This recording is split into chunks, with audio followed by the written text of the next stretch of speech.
Menyikapi polemik yang terjadi di DPR soal revisi Undang-Undang Pilkada, juru bicara MK menegaskan bahwa keputusan Mahkamah Konstitusi bersifat final dan mengikat. Sementara pakar hukum tata negara Zainal Arifin Muchtar mengaku heran dengan putusan ini masih dicoba untuk disiasati oleh DPR bersama pemerintah.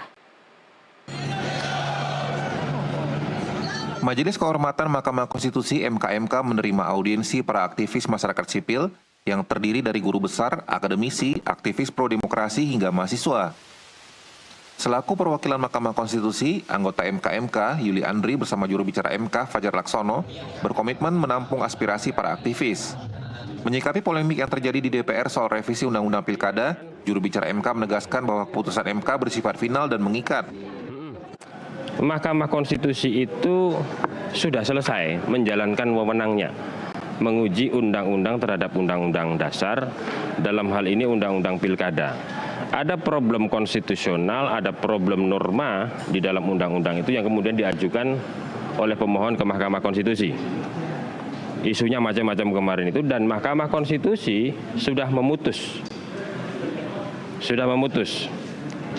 MK dengan putusan itu sudah memberikan jawaban, sudah memberikan solusi, sudah memberikan tafsir bahwa ini loh yang konstitusional, mestinya seperti ini melalui putusan itu, kan begitu. MK hanya berbicara melalui putusan. Begitu Mahkamah Konstitusi memutus, disitulah kewenangan MK sudah selesai. MK sudah menyelesaikan problem konstitusionalitas di dalam norma Undang-Undang Pilkada. Lalu bagaimana? Nah, setelah MK memutus, itu bukan wewenang MK lagi. Itu sudah wewenangnya pelaksana undang-undang. Fajar menyatakan wewenang MK telah selesai dengan dibacakannya amar putusan, di mana MK memberi solusi serta tafsir terkait persoalan konstitusionalitas suatu pasal.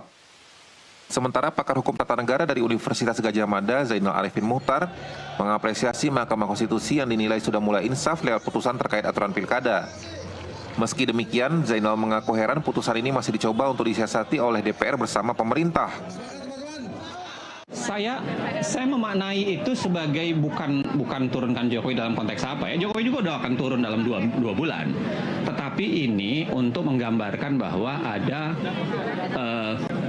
Jokowi dan keluarganya itu sedang mencoba sebenarnya. Karena kan kita tahu ini ribut-ribut ini kan mungkin tidak ada bayangannya, tidak akan terjadi segini kalau kita tidak bicara soal Kaisang misalnya kan.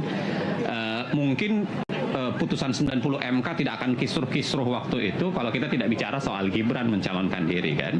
Nah, saya kira syahwat inilah yang harus diingatkan. Jadi kata turun itu saya kira tidak dalam makna konteks turun sekarang ya, nggak ada juga gunanya, cuma tinggal 2 bulan toh dia sudah lemdak, sudah nggak punya kapasitas apa-apa. Tapi yang harus dia turunkan bukan hanya sekedar kuasanya, tapi juga syahwatnya itu. Akhiri pura-pura pilon di hadapan publik dengan mengatakan bahwa ini bukan kerjaan saya, kerjaan DPR. Tapi kita semua tahu bahwa sebenarnya penangguh keuntungan dari ini sebenarnya kan Jokowi dan keluarganya, seperti di putusan 90 maupun kalau undang-undang pilkada ini ditoloskan. Zainal menegaskan bahwa aksi protes ini bukanlah untuk membela satu golongan atau calon pasangan tertentu, melainkan bentuk keresahan atas penjagalan konstitusi hanya demi kepentingan keluarga, bukan negara. Dari Jakarta, Francisca Rati, Riansyah, jurnalis NTV melaporkan.